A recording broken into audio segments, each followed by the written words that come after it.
ده سندوتش كبده من عربيه في الشارع عاديه جدا وسعره 10 جنيه، وده سندوتش كبده برضه اخوه بس سعره 75 جنيه. دي كبده ايدي اللي ب 75 جنيه، ده اللي المفروض يتشك فيه. ما هو لو كبده بني ادمين برضه ما توصلش 75 جنيه. السلام عليكم، عاملين ايه؟ انا واحد كيف كبده الشارع وباكلها من ساعه ما كانت بربع جنيه، ده بجد والله كانت بربع جنيه ووصلت 30 قرش وبعد كده 50 قرش، ولما وصلت 50 قرش بقيت بجيب حواوشي لان الحواوشي ساعتها كان ب 50 قرش، وقصص كبيره هتبعدنا عن الفيديو. خلينا في الفيديو. المهم بقى انا اكتشفت ان في سندوتش كبده ب 75 جنيه، ده كبده ايه اللي ب 75 جنيه دي؟ انا ما اعرفش. فانا جبت سندوتشات كبده وسجق من عربيه عاديه جدا في الشارع، وجبت الكبده والسجق من 75 جنيه. ما هو اكيد في فرق، وزي ما انتم شايفين كده اول فرق باين قدامكم هو الشنطه دي. تقريبا شنطه مستعمله مرتين ثلاثه قبل كده، ودي شنطه نضيفه شويه. ما انت دافع بقى.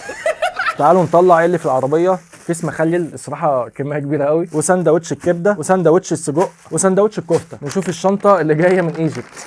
استنوا عشان اصدمكم تاني، سندوتش الكبده ب 75 جنيه، سندوتش السجق ب 80 جنيه، وسندوتش الكفته ب 105. توقعاتي بتقول لي انا هاكل حاجه انا عمري ما اكلتها في حياتي، ده المفروض. وجاي كمان منديل، لا فيكم الخير والله. وده سندوتش الكبده، وده سندوتش الكفته، وده سندوتش السجق.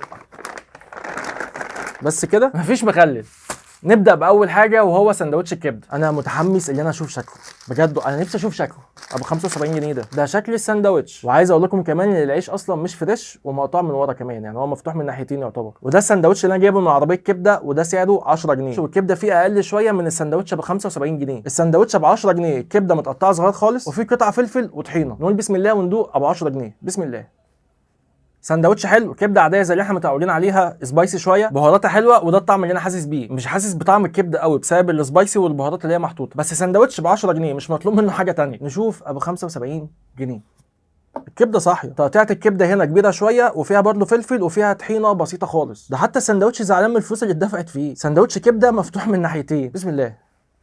طيب السبايسي هنا اقل من هنا بكتير. تاني حاجه بقى التتبيله هنا انا مش حاسس بيها، انا مش حاسس غير بطعم التوم في بقي. سبحان الله، تتبيله الكبده هنا ليها طعم. تالت حاجه ان الكبده هنا انضف من هنا بكتير، بس ما يوصلش ان السندوتش يبقى ب 75 جنيه، لان انا بالفلوس دي كنت ركبت ورحت اسكندريه ونزلت على بحري عند الحاج فرج ابو خالد وكلت احسن سندوتش كبده بلدي في مصر. مش لاقي اختلاف يخليني ادفع 75 جنيه في سندوتش كبده.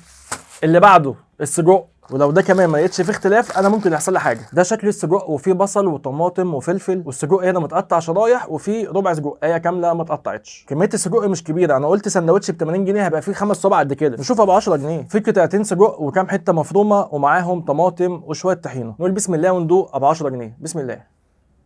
شغال، مش احسن حاجه بس حلو. انت ما تفهمش السجق جوه فيه ايه، بس هو طعم التتبيله حلو. خلينا نخش على ابو 80 جنيه. بسم الله. السجق جامد ككواليتي وتتبيله تحفه، بس بما ان اللي هو ب 80 جنيه اعلق بقى. وانا باكل السندوتش عمال اقرقش بصل ني، المفروض ان البصل ده يبقى متسبك مع الخلطه بتاعه السجق، وكذلك الفلفل برضه. الفلفل حاسس كده باكله ني، فالسجق لوحده حلو بس الخضار نازل لي ني مع السجق. الفلفل والله والبصل نيين. انا دافع 80 جنيه فبعد اذنكم سووا البصل ما تحطوش ني. نشوف اللي بعده. اخر حاجه معانا وهي الكفته، ده ب 105 جنيه وده ب 10 جنيه. ده السندوتش ب 10 جنيه، كام قطعه كفته على شويه طحينه وخلاص على كده. نقول بسم الله. بسم الله. لا الكفته هنا حلوه واحلى من السجق بكتير، فيها نسبه دهون كتير شويه بس بصراحه محليه طعمها، فعلى 10 جنيه شغال وحلو قوي. ابو 105. لا ده هنا يا باشا كفته مشويه. ده شكل السندوتش، انا كنت بحسبه كفته داود باشا، طلعت كفته مشويه معاها شويه بقدونس على شويه بصل. بسم الله. بالنسبه للكفته انا حرام اقارن دي اسمها كفته، لكن لو انا هقارن سندوتش الكفته ابو 105 ده باي سندوتش كفته من اي حياتي ربنا اعلم بقى باللي انا اقوله. ودي كانت تجربتنا بالنسبه للكبده. انا مش شايف الفرق اللي يخليني ادفع في السندوتش ده 75 جنيه. بالنسبه للسجق، السجق احلى بكتير من الكبده عندهم، بس بالنسبه لي انا مستغليه. بالنسبه للكفته فالكفته هي بره المقارنه عشان ما طلعتش كفته داوود باشا. وبس كده، اشوفكم الفيديو الجاي، سلام.